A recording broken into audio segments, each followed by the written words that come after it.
Good morning, everyone. Thank you for joining us on this Facebook Live. If you are joining us live, I'm Kwon. Don't forget, you can always watch this later throughout the day on your own time if you'd like as well. You can do that simply just by watching this or listening to this on our InForum YouTube channel, because we do have one of those now. So if you'd like to go head over to YouTube and subscribe, please feel free. We sure would love it. And then also you can find this on your favorite podcast platform. Maybe that's Apple Podcasts, maybe it's Spotify, whatever platform you use to listen. And then also you can just visit inforum.com/podcast and click on the InForum Minute.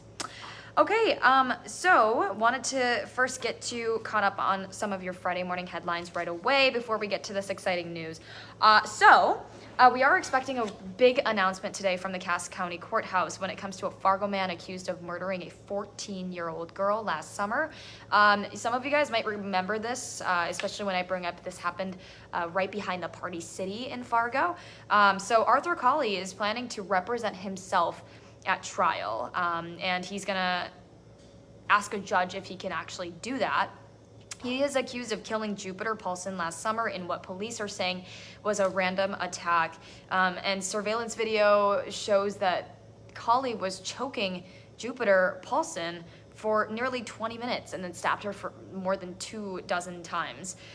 So no matter how this trial all shakes out, members of Jupiter's family are saying that they, along with the community, deserve any sort of closure. And it's right now unclear if Colley's decision is going to delay the trial, which is scheduled for next Tuesday right now. So we'll be sure to let you know if that plays a factor in that.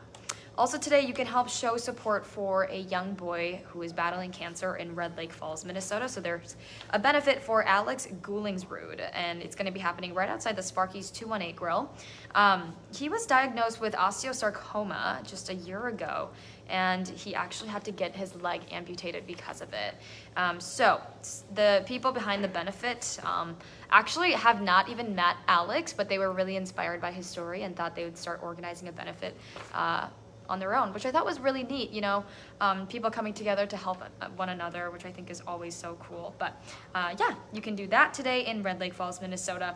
Also today, we know that the North Dakota Supreme Court voted to overturn a lower court's decision over a royalty dispute, and it's between the state and an oil company.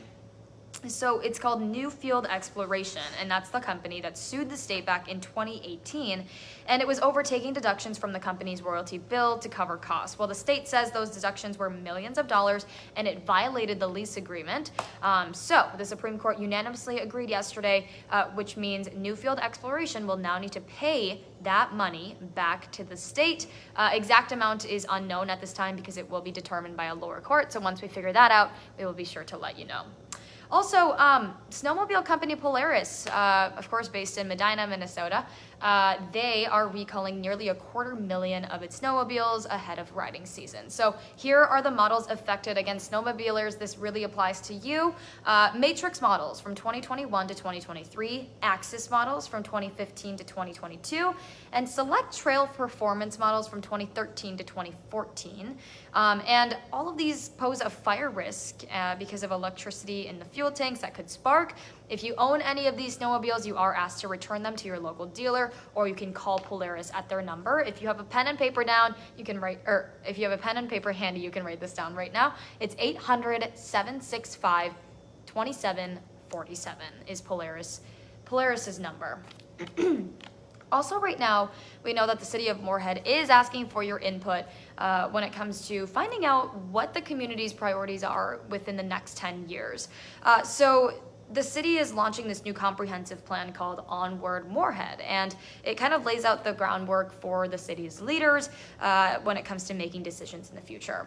So there are 5 big ideas already kind of in their heads right now, but they are asking for some more specifics within those categories. So again, if you'd like to share your input, if you'd like to make your voice heard, you can just go to the City of Moorhead's website, which is literally cityofmoorhead.com, and then you can just take a survey that's on their website right now. Also, wanted to quickly let you know everything is kind of back to normal at Grand Forks International after 2 weeks of no flights. We've told you about that on First News, how a $10.5 million infrastructure project was going to shut down some flights at Grand Forks. But things are back and ready, up and running again this morning. Executive director at the airport is saying that not everything is done when it comes to work and construction, but enough has been done to get those planes back up in the air. So, yeah. All right, let's talk more on a national level of things. We do know that right now, well, at least we're trying to figure out if any nurses here in our area are going to be involved in the largest private sector nurses strike in U.S. history, and this is all happening in Minnesota. We know so far that this strike is going to be happening on September 12th, and it's expected to include 15,000 nurses, and it should be affecting about 16 hospitals in the Twin Cities, Duluth, and Moose Lake. So they're, of course, demanding things like better pay. They're also asking for to fix the lack of staff and pandemic preparation and things like that. So they are going to be continuing with this strike no matter what. They'll move forward with it despite hospitals across the state filing an unfair labor practice charge with the National Labor Relations Board. So of course, we'll let you know if any of our area's hospitals decide to join in with that strike. But for now, that is a question that's up in the air. We also know right now it is National Preparedness Month, and the White House is urging everyone to be ready for all kinds of disasters. So annual observance, of course, is designed to raise awareness about emergencies that can happen at any time. And President Joe Biden pointed to wildfires supercharged by, of course, prolonged drought, coastal flooding made even worse by rising sea levels.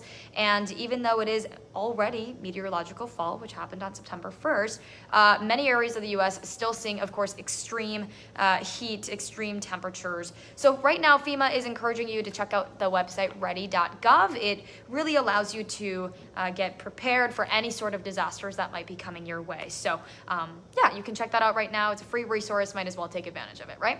Ready.gov.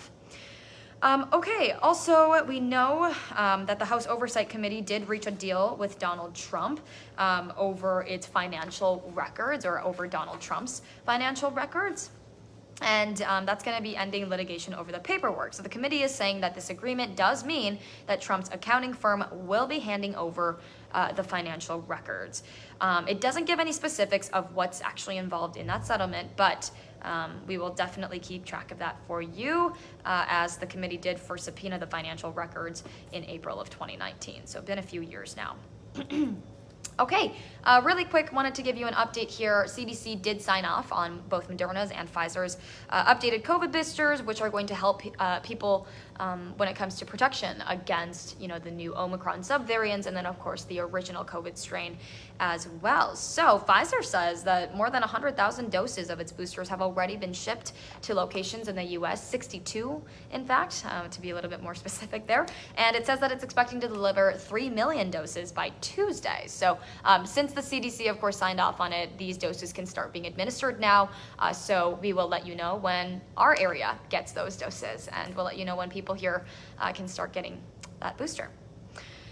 Google says it's revealing how it's going to be combating misinformation, of course, ahead of the midterm elections, just a few months away now, right? So the company says that it's going to launch a new tool in the coming weeks that highlights local and regional journalism about campaigns and races. So searches for how to vote in both English and Spanish will also return highlighted information that's being sourced from state election officials. And so that could include things like important dates and deadlines based on user location, instructions as well on acceptable ways that you can cast a ballot. Really neat. All right, Hot Mic with Dom Izzo, 9 to 11, WDAY Extra, InForum.com. NDSU's first game against the Drake Bulldogs, of course, you can catch that tomorrow without having to flip the channel. So before we get into what Dom's going to talk about today, of course, if you're not familiar, we are your home for the Herd. So coverage does start tomorrow morning at 10 with our Bison Game Day pregame show, and game coverage starts at 2:20 p.m. Kickoff is at 2:30. But today, when we're talking about Hot Mic, It is really just all things football. I don't actually know what exactly Dom's going to be talking about, but I have a pretty good idea just because West Fargo Cheyenne Mustangs are going to be on the road to face the Fargo Davies Eagles. So you can catch that game on WDAY Extra. And then exclusively on InForum.com through WDAY Sports Plus, we will have our first live Minnesota game of the season, which is so cool. So Fergus Falls Otters are going to be visiting the Detroit Lakes Lakers, and that is going to be at 7 o'clock. So for Minnesota's games, 7 o'clock, North Dakota's games, 7 o'clock as well. So I'm sure Dom is going to be talking about that.